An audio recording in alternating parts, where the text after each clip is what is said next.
technical difficulties.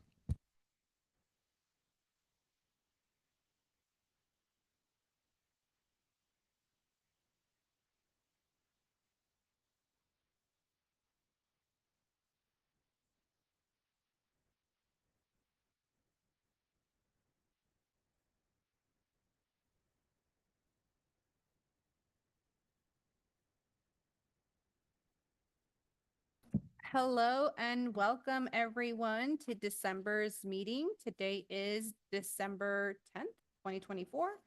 I'd like to call to order today's meeting. It is now 4:22 p.m. And before we proceed with moving on to the roll call, I'd like to thank everyone for their patience. We had a little bit of technical difficulty, so thank you so much. Starting with roll call, I am Amber and I am present. Angela? Present. David? Present. Sarah? Present. Dina is absent. Olivia? Present. Craig? Present.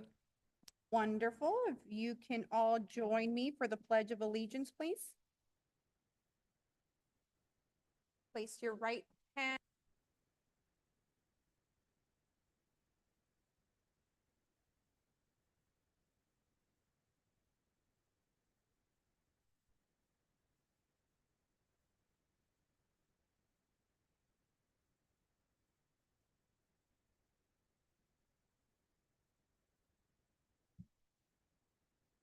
Thank you. Can I get a motion to approve the agenda?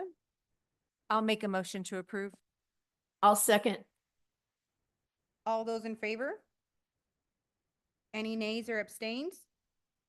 The ayes have it. Motion approved. Can I get a motion to approve the minutes? I motion. I second. All those in favor? Any nays or abstains? The ayes have it. Motion approved. Moving on to communication from the public. Redlands and Santa Clarita, can you confirm if we have any communication from your sites, please? We have no public comment here at Santa Clarita. Thank you. We have no one here at Redlands. Thank you so much, Redlands. And I believe we have someone out here. Okay.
Good evening, board members.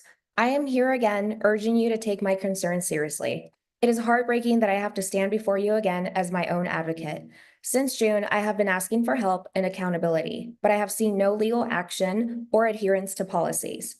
Your policies clearly state that workplace violence, harassment, gossip, and discrimination require immediate dismissal, yet no action has been taken to address these violations. I have asked about the workplace violence log, yet I have received no response. This lack of acknowledgement demonstrates not only a lack of urgency, but also a lack of understanding of policies approved by this very board. If the executive director and the board cannot provide answers or follow through, who can employees trust to uphold accountability? There has been no regard for my mental health despite it being publicly discussed by our leadership. Aside from my supervisor, no one has checked in with me to offer support. This is not just a failure to follow policy, it is a failure to demonstrate the basic care of humanity. As a Christian myself, I find it especially troubling that these behaviors contradict the Christian values that many employees and leaders, including the executive director, publicly claim to uphold. If this is how employees are treated, how can we be confident that student issues are handled with care and fairness? This speaks to a broader culture that seems willing to turn a blind eye to systemic issues and the experiences of people of color. I have provided both the board and the executive director with copies of policies that have been and continue to be violated. These urgent matters that require immediate attention, I trust that the board will fulfill its responsibility to enforce these policies and take appropriate action. I want to end by reminding Gourmet employees that policies exist to protect us and silence only continues to enable injustice. Board members, this is a matter of urgency. The violations and lack of response cannot continue. I urge you to take action. Thank you.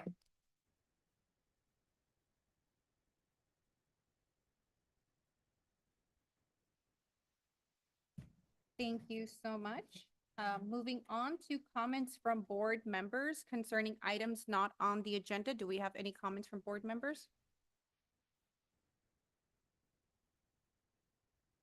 Okay. Moving on to the consent agenda. Can I get a motion to approve the consent agenda, please? I'll make a motion to approve. I'll second. All those in favor? Aye. Any nays or abstains? The ayes have it. Motion approved. Moving on to the report and communication to the Board of Directors presented by Olivia Duran.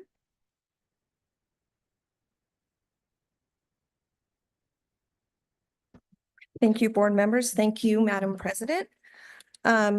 Executive report, I'm going to leave a lot of that for you to look through, but we did just come back from CSDC conference. There was Dina went with us, Director of HR went with us. We had Denise.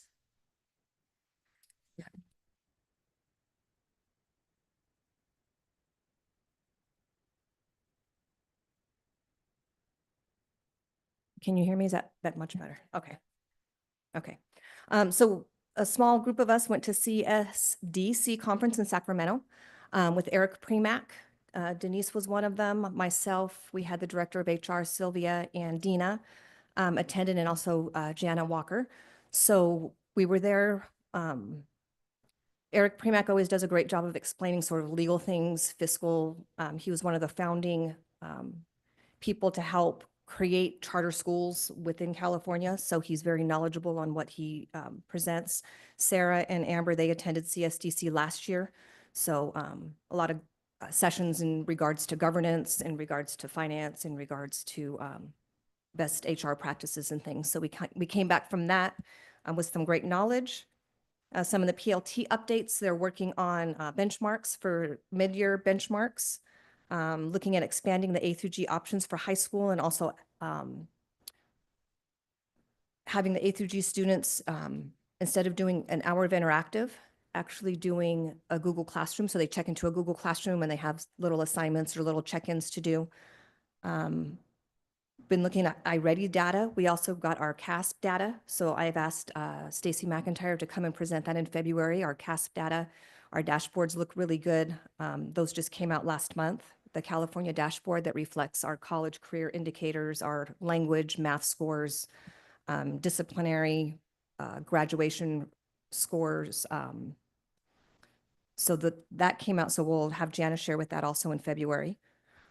CTE updates. So the CTE showcase is going to be February 8th here at Antelope Valley in the gym there. Starts at 12 and it'll end at 5. There's been open applications for the CTE ambassador. So if you have students or anyone that's listening, if you have students within the CTE program or may be interested, you can apply for that. You can find that announcement on Parent Square. And also that's attached onto the executive report is the CTE newsletter. So you guys can look through that. RC updates. Our Redlands is having the winter formal this Thursday. They open it up to the high schoolers. Antelope Valley's winter formal, they have a middle school winter formal and a high school, which will be in January 17th and 18th. AVRC just finished their winter recital on Saturday, and this week they're doing their Spirit Week. Our WASC, we've completed our WASC report for San Bernardino, Santa Clarita, so we're going to turn that in, and they have our mid-year WASC visit starting, that'll be a one-day visit, February 13th. And I want to acknowledge, we have an employee who's been with us for over 9 years. Her name is Sharon McCullough. She just recently got married, so it's now Sharon Caffey, and she's been with Gorman for 9 years, started out as a student records clerk, moved into HR, became our HR credential analyst, works in our CalPads and things, but she's retiring January. So sad to see her leave, but I did want to acknowledge her time and her service here to Gorman. So Sharon, thank you very much for your time and your dedication to Gorman and all that you've helped us get in order with our credentialing, and wish you the best of luck in your retirement. So we have a nice apple for her that HR will hand off to her when they do like a little going away get together. So other than that, I think that's all I have for my executive report. Okay, thank you so much, Olivia. Moving on to the information/discussion action agenda. Item 11A, it would be the review, discussion, and approval of appointment of new board member presented by yours truly. So I know we mentioned this at the last board meeting, and I did not specify that we would be backfilling a vacant position with a term that expires June 30th of 2025. So I'd like to, oh, sorry. Redlands, can you hear me now? No, we can't. I can yell. Just much quieter than the other ones. What about now? Yes. Yes, yay. Okay, all right, Thank awesome. you. Thank you. It's been all good stuff so far. Okay, I promise. So again, we're talking about action item 11A, and I'd like for the board to backfill a vacant position with a term that expires June 30th of 2025 for Shannon Beck. Can I get a motion to approve that, please? I motion to approve. I'll second. All those in favor? Aye. The ayes have it. Thank you so much. Motion approved. Now moving on to action item 11B, which is swearing in of our newly appointed board member, Shannon Beck. So if you guys noticed, we have a new board member tonight, so she's been awfully quiet, but I promise she won't be after we swear her in. So Shannon, if I can please have you stand and raise your right hand, please. No pressure. No, right hand. Yeah. That was test number 1. You passed. Okay, Shannon, do you solemnly swear to faithfully exercise the duties of a member of the Gorman Learning Charter Network Board of Directors in a way that represents all stakeholders without prejudice and in accordance with the Constitution of the United States and the Constitution of the State of California? Well, congratulations, you're sworn in. Woo! Thank you. With that said, we'll go ahead and move on to action item 11C, review, discussion, and approval of first interim budgets. Olivia.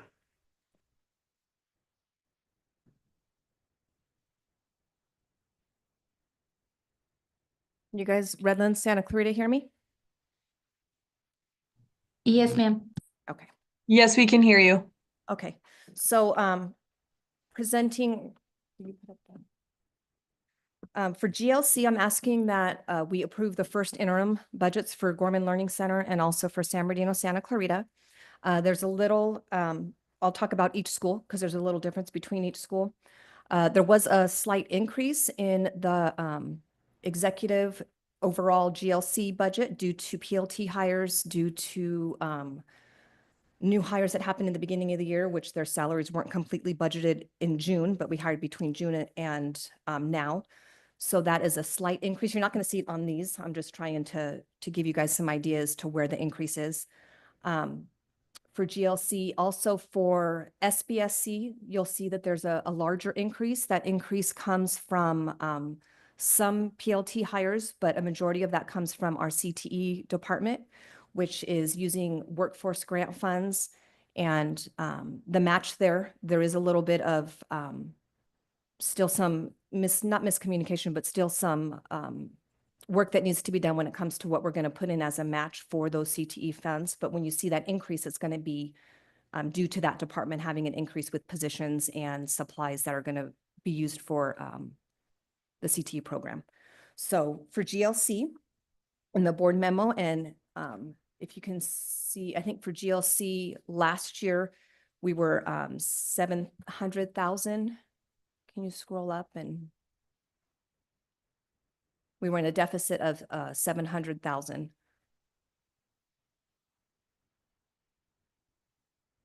Nope. And what we're asking for the first interim is that there's actually was a decrease in that. So then now we're asking for you to approve the first interim at a deficit of $664,180. There was quite a few positions that we have not filled because we're trying to get through this deficit and make it to where we're actually ahead instead of behind.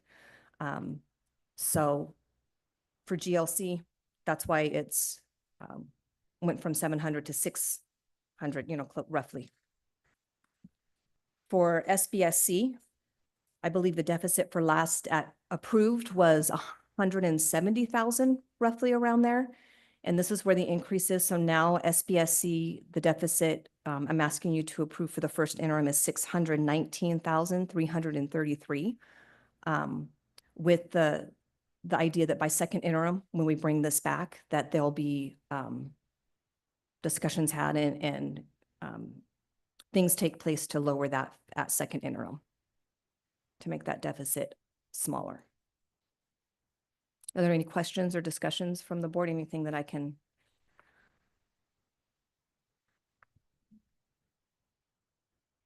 If you guys are okay with the first interim, I'd ask that you approve first interim for SBSC and for San Bernardino, Santa Clarita. I'll make a motion to approve. I'll second. Thank you. All those in favor? Aye. Any nays or abstains? The ayes have it. Motion approved. Moving on to the review, discussion, and approval of Redlands office parking lot repair contract.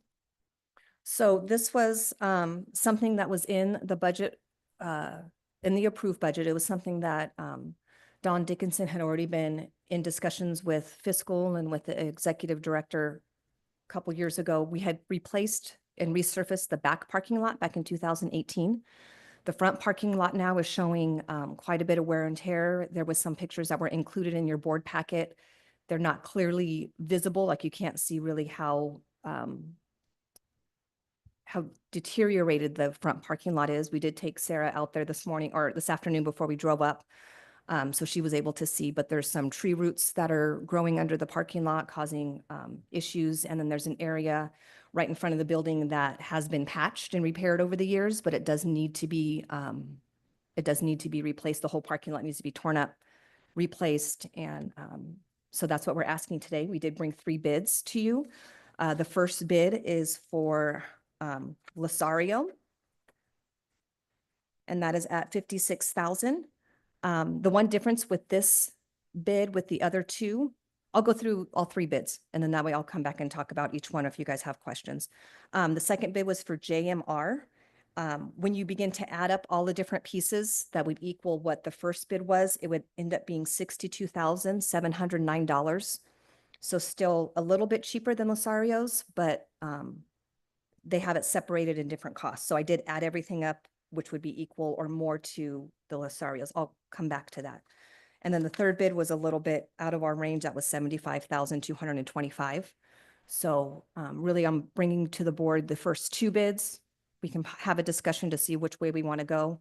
And then, but like I said, this cost is in our current budget already. It was approved in June to make sure that that parking lot is safe for family and for students as I come into the Redlands Resource Center and the business office. So Losario, there is that area in the front of this parking that had been replaced, resurfaced, sort of patched. Losario or Lozano's, he was going to do soil testing, sort of probe impact, see what's going on, what the reason for that sunk is, and why we keep having just to keep adding asphalt onto already an existing issue. The second one, JMR, was not going to do that. They were just going to pull up all the concrete and just lay everything down. The second one, JMR, after, I believe it's what did he say? After 8 weeks, they would come back and do a sealant to the front parking lot, and they would also do a sealant to the back parking lot. So that's really the two differences between the two bids. Lozano's would do the soil testing, do a little bit further. He did seem to spend a little bit more time with our maintenance guy, talking through things, making sure, there was understanding as what was going to be done. But the second bid, JMR, was going to bring in that sealant for that price of $62,709. So 65,000. 65. So still very small, but it's still a couple $1,000s different. But then one, you get the back parking lot, not surfaced, but sealed. But the other one, we actually get to address one of the main issues as to why we need to, work on whatever sinkhole, or, if we just cover it up, it may years down the road end up being where it becomes a sinkhole or more damage. So that's why we're suggesting the Lozaro, even though it's a couple $1,000s more. It's still within budget, but they will do that extra soil testing and sort of prodding to see what the issue is there.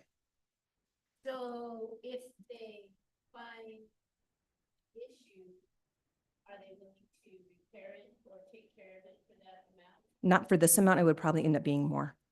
But they're at least willing to look and help us. And if it's something they can take care of, he was, if it's just extra soil or a different kind of dirt, but he was willing to actually look into it and not just cover it up.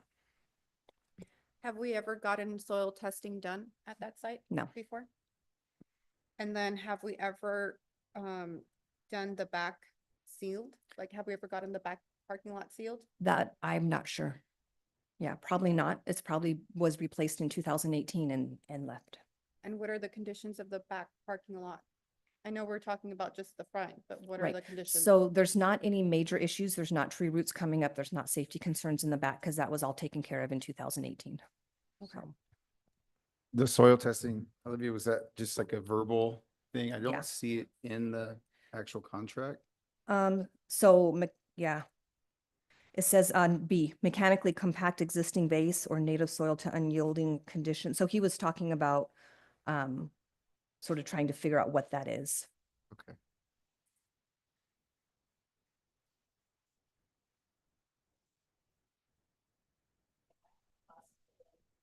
No, so in JMR, he said that he would seal it for 6,000. So if we needed to do something on the side, and I believe what we have budgeted currently is 70,000 for the parking lot. So if we needed to put that in for next year, say in June or July, we can make sure that seal gets done.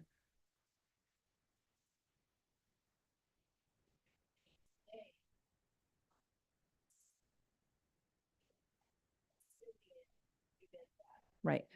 Right. So like the back, we would probably, now that it's come to my attention that it hasn't been done since 2018, that we probably need to work on making sure that that gets done for the back as well.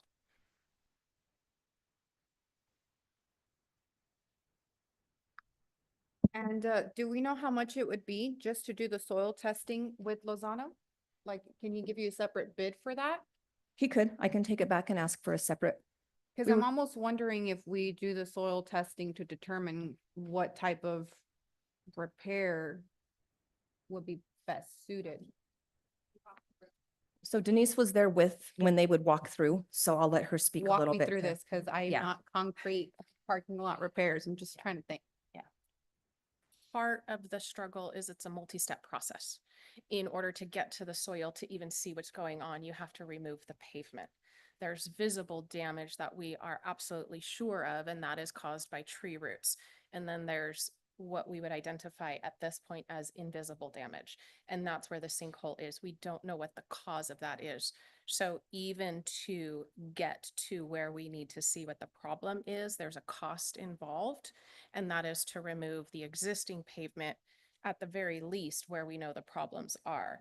When you start separating out the work and you do piece by piece, you increase your cost because you're paying then for them to come out multiple times and do piece by piece. We even looked at possibly cutting it down into multiple bids and having them do a portion of the parking lot here and a portion over here. And that price started going up higher and higher and higher. So the most cost-effective way to do it is to pull everything, look at the soil, try to have them figure out what is going on there, why we're seeing that sinking, and then determine what that problem is, and then we would have to address that problem. It could be a big problem. It could be a small problem. It could be a sprinkler line with water. It could be, we just don't know because it's currently underneath. If you look at one of the pictures, and it's the picture where you can see the corner of the building, you'll see the sidewalk. There's an oval circle, and that's trying to represent where that sinkhole is that we showed Sarah. That's where the sinkhole is. We don't know how much is sinking under the actual sidewalk. Is the sidewalk more sturdy there and therefore structurally that sidewalk is holding up? We don't know how far or how close to the building that sink is going until we start removing and actually looking at the core of it.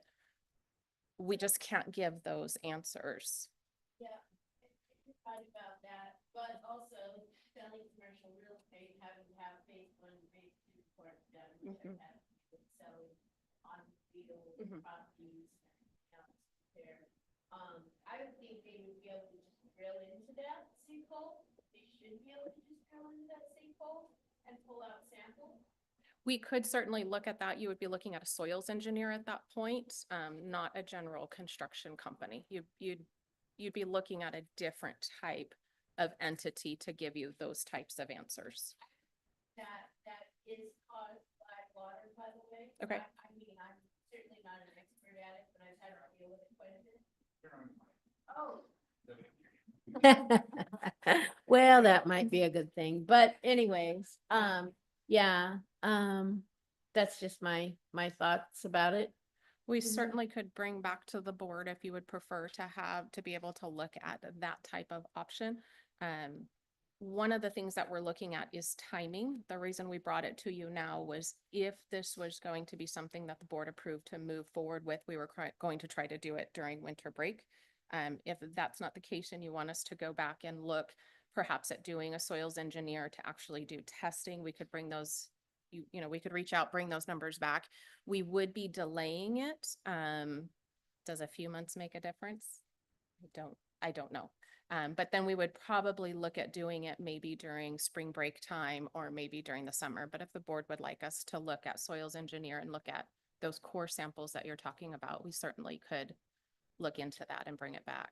I don't know that that's necessarily the route we need to Okay. take, but I just have concern that this gentleman may do this testing and come back with something that's gonna cost thousands of dollars on top of what we've already agreed to pay him. And now he's going to remove all of that asphalt just to do the testing, and we're gonna be stuck with the situation. So I kind of think we should have something in writing pertaining to the situation that is going to protect us. Otherwise, we're gonna be in a mess. That's just my thought. I believe somewhere in the contract, it does indicate that there could be additional costs as a result of the findings. And that's if we go this route and tear it up before testing, any contractor that we go with is going to write that into the contract because there's potential unknown repairs needed. So if the board's truly concerned about that, then we would need to reverse it and do it potentially in the order that you suggested, Sarah, which is testing and locating the cause first under there and learning what that would look like.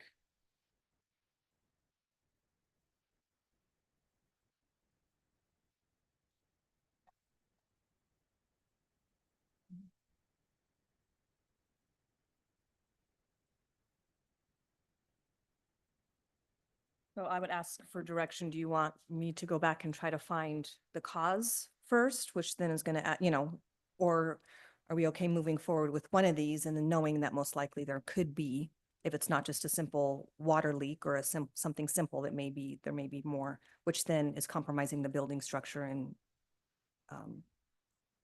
other safety issues.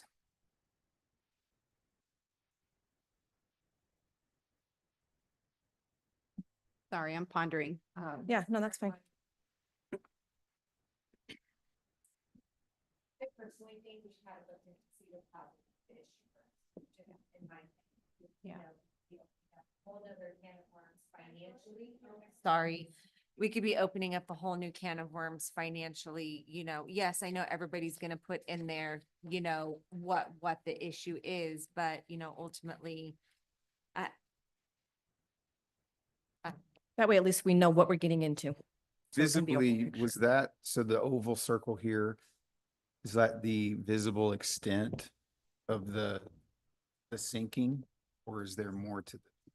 It goes to, so there's an area that is a flower bed, and it actually goes to that whole front area from there to the flower bed.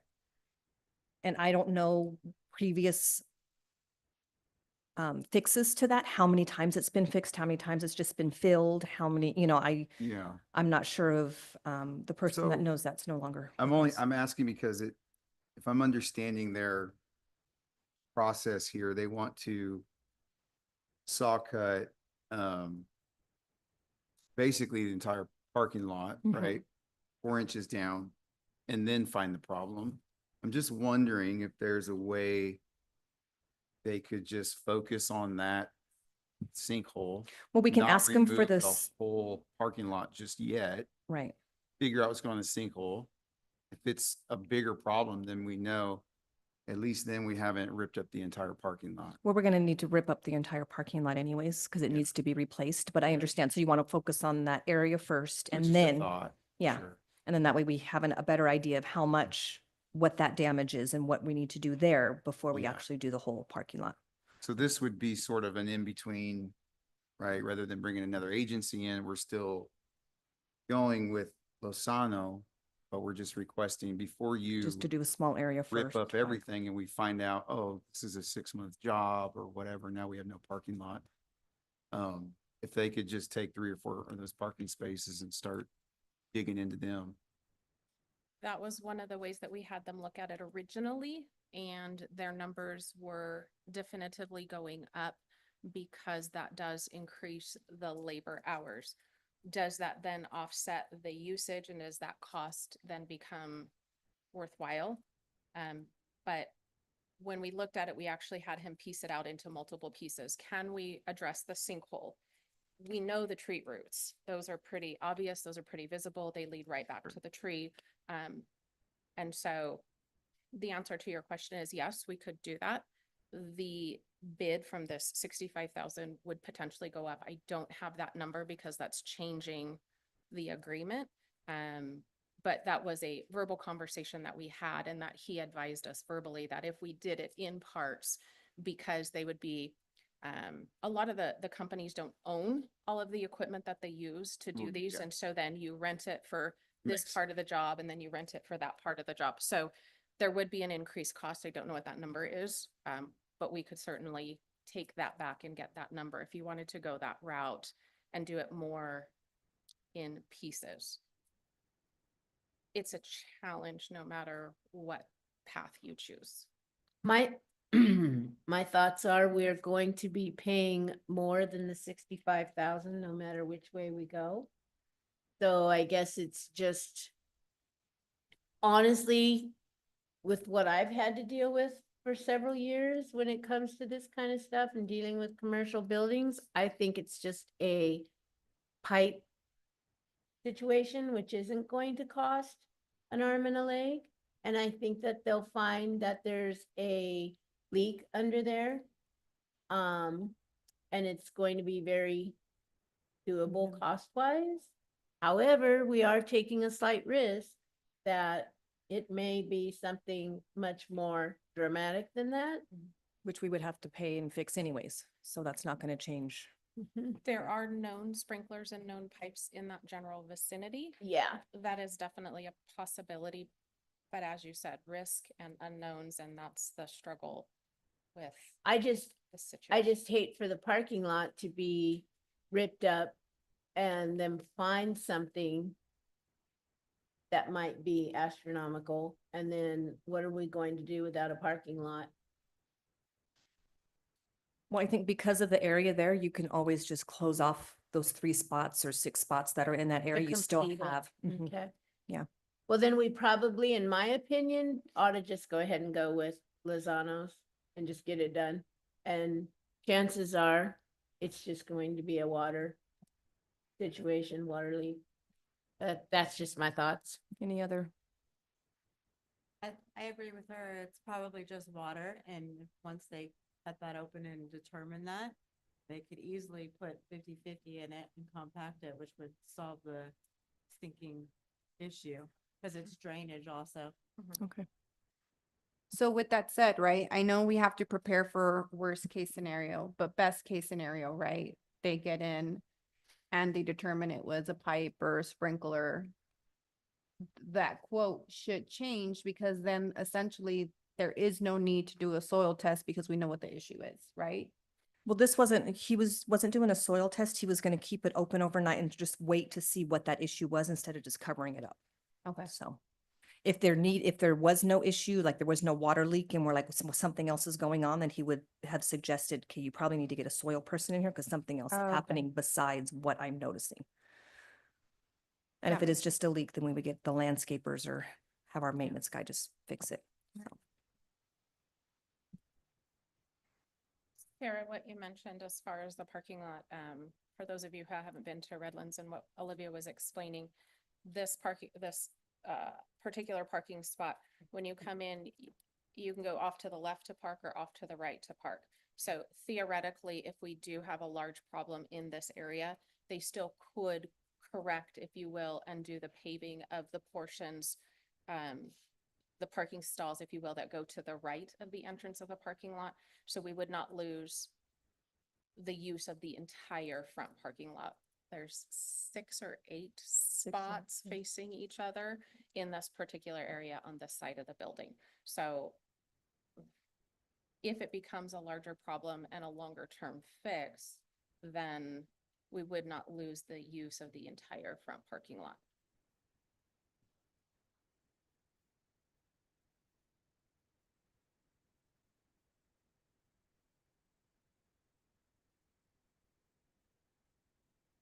If the board's okay with us going ahead with the quote here, knowing that there may be a small, right, increase if there was other things or possibly a larger risk at that time, then we would have to come back to the board and ask for approval because that's not within the current budget. But I would ask that you approve Lozano's quote for the parking lot resurfacing and Are we 100% certain that Lozano's can do this during Christmas break, providing everything goes accordingly? it's not stated on here, but our maintenance person had already talked to them about it. Okay. And they were okay with that.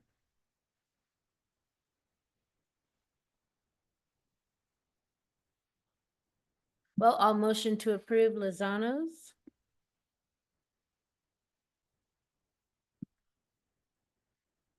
I'll second. All those in favor? Aye. Any nays or abstains? The ayes have it. Motion approved. Thank you, board.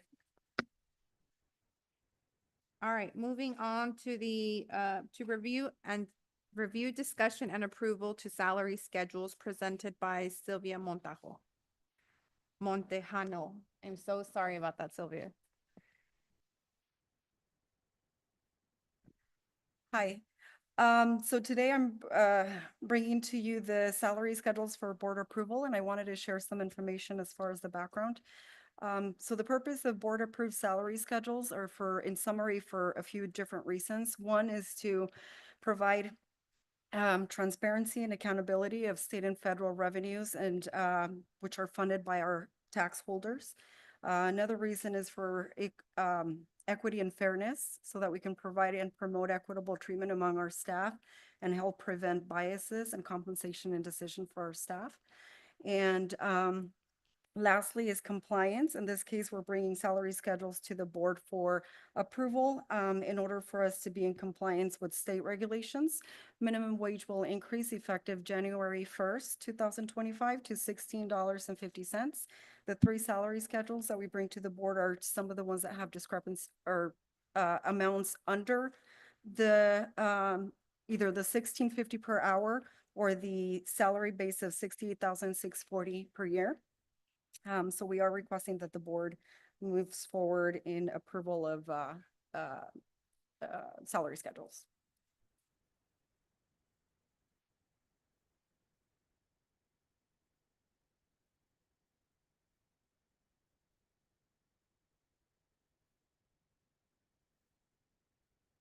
I mean, it is what it is. Minimum wage is going up. We really have no choice. I'll make a motion to approve. I'll second. All those in favor? Aye. Any nays or abstains? The ayes have it. Motion approved. Now moving on to the review, discussion, and approval of CTC Declaration of Need for Fully Qualified Educators. Sylvia? So this document is from the Commission on Teaching Credentialing, and it's an item that is board approved once a year. The purpose of the document is to request authorization from CTC for in a situation. So typically, school districts and charter schools are required to hire fully credentialed teachers.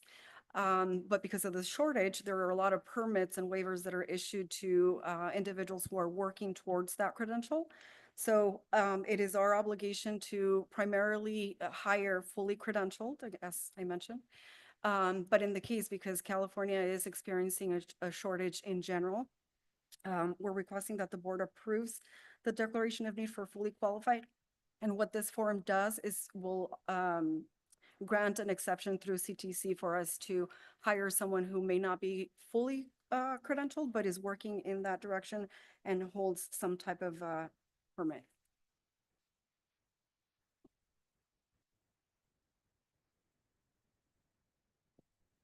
I'll make a motion to approve. I'll second. All those in favor? Aye. Any nays or abstains? The ayes have it. Thank you so much, Sylvia. Thank you. Moving on now to closed session. It is 5:04 p.m. Thank you, everyone, for your patience.